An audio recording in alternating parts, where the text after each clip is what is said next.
Yes, greetings of the day, students. Today we are going to start our next video of tense. We have done simple present tense, means present indefinite tense, and uses of present indefinite tense. Today we are going to start present continuous tense. Present continuous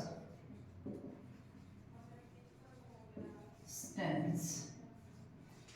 देखिए students, continuous word जो है ना, ये हमें क्या show करता है? It means जहाँ भी आपको कॉन्टिन्यूअस वर्ड मिले, चाहे वो प्रेजेंट कॉन्टिन्यूअस है, पास्ट कॉन्टिन्यूअस है या फिर फ्यूचर कॉन्टिन्यूअस है। कॉन्टिन्यूअस मीन्स इसमें बेस फॉर्म होगी, मीन्स वर्ब की फर्स्ट फॉर्म होगी और प्लस में आईएनजी आपको मिलेगा। जैसे ही आपके माइंड में कॉन्टिन्यूअस वर्ड आएगा, इट मीन्स वर्ब के फर्स्ट फॉर्म के साथ आईएनजी। ठीक है। अब प्रेजेंट है, प्रेजेंट टेंस में हम हेल्पिंग वर्ब कौन कौन से यूज करते हैं? देखिए, या तो इज यूज करेंगे, या फिर एम यूज करेंगे, और या फिर आर यूज करेंगे। ठीक है। अब देखिए, सब्जेक्ट और ऑब्जेक्ट ये तो हर किसी में सेम रहता है, चाहे वो प्रेजेंट है, पास्ट है या फिर सिंपल है। डिफरेंस किस में आता है? डिफरेंस आता है हमारी वर्ब में, कि वर्ब और हेल्पिंग वर्ब जो है इनमें डिफरेंस आ जाता है। अब देखिए, प्रेजेंट टेंस में हम या इज, एम और आर यूज करते हैं, और जहां भी कॉन्टिन्यूअस है वहां वर्ब के फर्स्ट फॉर्म के साथ आईएनजी आएगा ही। अब देखिए कि सेंटेंस बताती हूं मैं पहले आपको। जैसे मैं कहूं राहुल इज प्लेइंग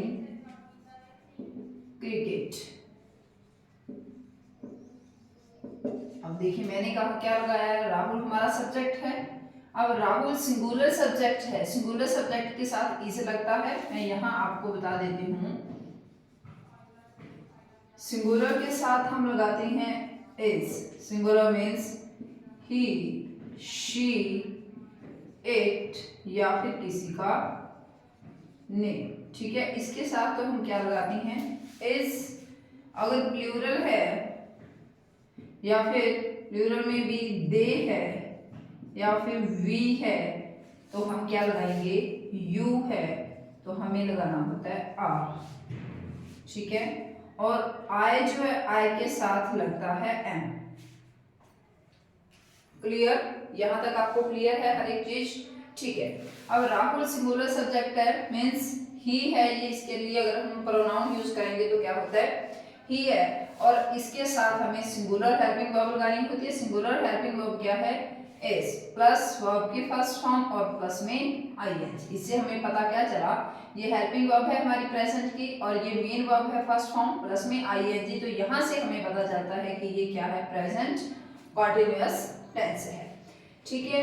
अब ये हमें पता चल गया कि ये पॉजिटिव ऐसे होता है। जैसे मैं कहूं they are doing their work. अब देखिए, ये प्लूरल आ गया, प्लूरल सब्जेक्ट है, तो हमने आर यूज किया। मैंने आपको यहाँ बताया कि प्लूरल के साथ क्या यूज होगा? आर प्लस वर्ब की फर्स्ट फॉर्म डू और प्लस में आईएनजी, है ना। अब देखिए, इसके साथ देखिए साथ आर लगाया। अब देखिए, इसको अगर नेगेटिव बनाना, ये तो दोनों पॉजिटिव सेंटेंसेस है, अगर हमें नेगेटिव बनाना हो तो हम क्या करेंगे? मैंने आपको प्रेजेंट में बताया था वही सेम रूल, कि हेल्पिंग वर्ब के बाद हमें क्या लगा देना होता है? नॉट। उसमें क्या किया था कि प्रेजेंट इंडेफिनिट में, यहाँ मैं साथ के साथ आपको रिकॉल करवा देती हूँ। प्रेजेंट इंडेफिनिट में हमारे पास वर्ब की फर्स्ट फॉर्म थी, या फिर वर्ब की फर्स्ट फॉर्म के साथ प्लस में एस और ईएस, है ना। तो उसमें हमें हेल्पिंग वर्ब इसके अंदर इंक्लूड थी, और हमने बाहर क्या निकाला था? अगर वर्ब की फर्स्ट फॉर्म थी तो हमें हेल्पिंग वर्ब मिली थी डू, और अगर वर्ब के फर्स्ट फॉर्म के साथ एस या ईएस था तो हमें हेल्पिंग वर्ब मिली थी डज। इसके अंदर से हमें बाहर निकालना होता है ना। बट अभी क्या है कि इसमें हमें नेगेटिव सेंटेंस बनाने के लिए इसमें हमें अलग से नहीं निकालना है, क्योंकि यहाँ ऑलरेडी हेल्पिंग वर्ब होती है। तो हम क्या बनाएंगे? दे आर नॉट, क्योंकि आर हमारे पास ऑलरेडी हेल्पिंग वर्ब है। They are not doing their work. ठीक है। They are not doing their work. Clear? अब ये नेगेटिव बनाओगे तो आप क्या करोगे? आप लिखोगे Rahul is not playing cricket. आया समझ? अब हमें इसी का इंटेरोगेटिव बनाना है, तो इंटेरोगेटिव में क्या आएगा? हेल्पिंग वर्ब हमारी पहले आ जाएगी। इन दोनों में से देखो, इसमें इंटेरोगेटिव बनाओगे तो आर पहले आ जाएगा, हमें बनाएंगे आर और उसके बाद मेन सब्जेक्ट दे, बाकी सब same. Are they not doing their work, और क्वेश्चन मार्क इसका बनाएंगे तो क्या बनेगा? Is Rahul not playing cricket? Clear? और इसी के साथ अगर मैं कहूँ कि Rahul is not playing cricket, Rahul cricket क्यों नहीं खेल रहा है या क्यों खेल रहा है, तो हम क्या लगाएंगे? हमारा क्वेश्चन किससे बनेगा? वाई से। तो बस WH वर्ड जो भी है, वाई है, हाउ मच है, व्हेन है, वेयर है, वो हमें क्या कर देना? जस्ट स्टार्टिंग में लगा देना है, और बाकी सेम इंटरोगेटिव सेंटेंस की फॉर्मेशन सेम रहेगी। वाई इज राहुल नॉट, अगर नेगेटिव बनाना है तो नॉट, अगर नेगेटिव नहीं बनाना है तो नॉट को हटा दीजिए। Why is Rahul playing cricket, वो राहुल क्रिकेट क्यों खेल रहा है? क्लियर? यहाँ तक किसी तरह का कोई डाउट नहीं है, बस इतना ही है। इसमें प्रेजेंट कॉन्टिन्यूअस टेंस में टेंस बहुत इजी होती हैं। आप लोग कंफ्यूज कब हो जाते हैं? जब आपको टीचर इस तरह से पढ़ाता है कि subject plus verb plus helping verb plus main verb है, फिर आईएनजी है, फिर ऑब्जेक्ट है, वैश्विक ऑब्जेक्ट लगा के फिर आपको बताता है ना, उसमें आप लोग कंफ्यूज हो जाते हैं। सिर्फ आपको वर्ब की पहचान करनी है, बाकी सभी में ही सेम होता है, वही पैटर्न चलता है। अब इससे आगे मैं आपको बताती हूँ कि इसके यूज कहाँ होते हैं। इसकी फॉर्मेशन और स्ट्रक्चर तो आपने समझ लिए, अब आपको बताती हूँ कि इसका यूज कहाँ होता है। यस बेटा, अब है इसके uses.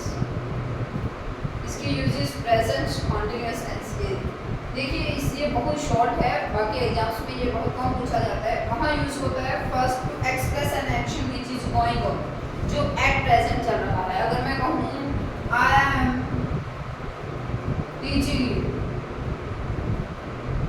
I am teaching you, she is making tea, it means जब हम बोल रहे हैं उस टाइम वर्क चल रहा है। I am teaching you, at present मैं आपको टीचिंग कर रही हूँ। she is making tea, it means कोई अब जिस टाइम मैं बोल रहा हूँ वो चाय बना रही है ना। अगर मैं कहूँ she is writing a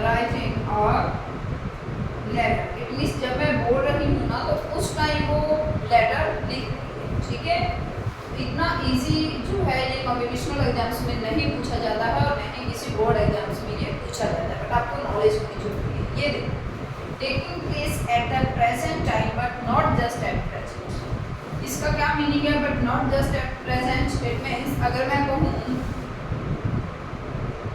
Reena is writing a novel, इसका मतलब क्या है? नॉवल ऐसी चीज तो नहीं है कि जो 1 घंटे में लिख देगी, है ना। इट मीन्स ये जरूरी नहीं है कि जब मैं बोल रही हूँ उस टाइम भी लिख रही है। हम कहते हैं ना कि आजकल तू क्या कर रहा है, तो हम कहते हैं कि आजकल मैं दुकान चला रहा हूँ। इसका मतलब ये तो नहीं कि जब आप बोल रहे हो उस टाइम में वो दुकान पे बैठा हुआ कर रहा होगा। इट मीन्स उसका प्रोफेशन है ये, वो अपना काम कंटिन्यू कर रहा है। अगर आप ऐसे पूछो कि अभी आप क्या कर रहे हो, तो मैं कहती हूँ आजकल मैं यूट्यूब पे पढ़ा रही हूँ। इसका मतलब ये तो नहीं है कि जब मैं बोल रही हूँ उस टाइम मैं पढ़ा रही हूँ, है ना। कोई ऐसा वर्क जो लॉन्ग टाइम प्रोसेस है बट बोलने के टाइम वो नहीं चल रहा है, उसमें भी हमें क्या यूज करना होता है? Present continuous tense. ठीक है, अगर मैं लिखूं Suresh is teaching in a school, it means Suresh एक स्कूल में पढ़ा रहा है। इट मीन्स वो टीचर है, वो पढ़ाता है, बट ये जरूरी नहीं है कि जब मैं बोल रही हूँ उस टाइम भी वो पढ़ा रहा। Likely to happen in the near future, ये देखो ये कॉम्पिटिशनल एग्जाम्स में और बोर्ड में काफी पूछा जाता है। इसमें क्या है, likely to happen in the near future, की अभी जो क्लोज फ्यूचर होएगा तो फ्यूचर में टाइम पर हो सकता है आज ही या कल ही ये हो, ठीक है। अगर मैं कहूँ we are going to attend a party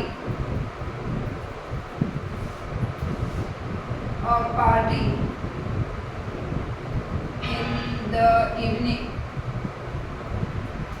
it means हम क्या कर रहे हैं, we are going to attend a party in the evening, शाम को हम एक पार्टी में जा रहे हैं, ठीक है। अगर कोई आपसे पूछते कि आज आप क्या कर रहे हो, मैं कहती हूँ शाम को तो पार्टी में जा रही हूँ, इसका मतलब ये तो नहीं है कि मैं पहले चल ही रही हूँ जाने के लिए।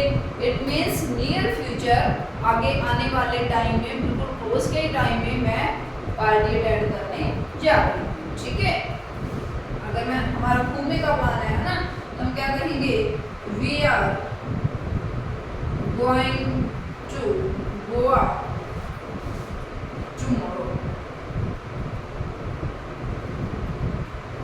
इसमें ये क्या होता है कि हमारा जो एक्शन है, जो हमें करना है, वो प्री डिसाइडेड होता है, ठीक है। पहले से ही डिसाइड होता है कि हम क्या करने वाले हैं। बस इतना ही यूज है प्रेजेंट कॉन्टिन्यूअस टेंस का, इतना ही है प्रेजेंट कॉन्टिन्यूअस, इसके अलावा इसमें और कुछ भी नहीं है।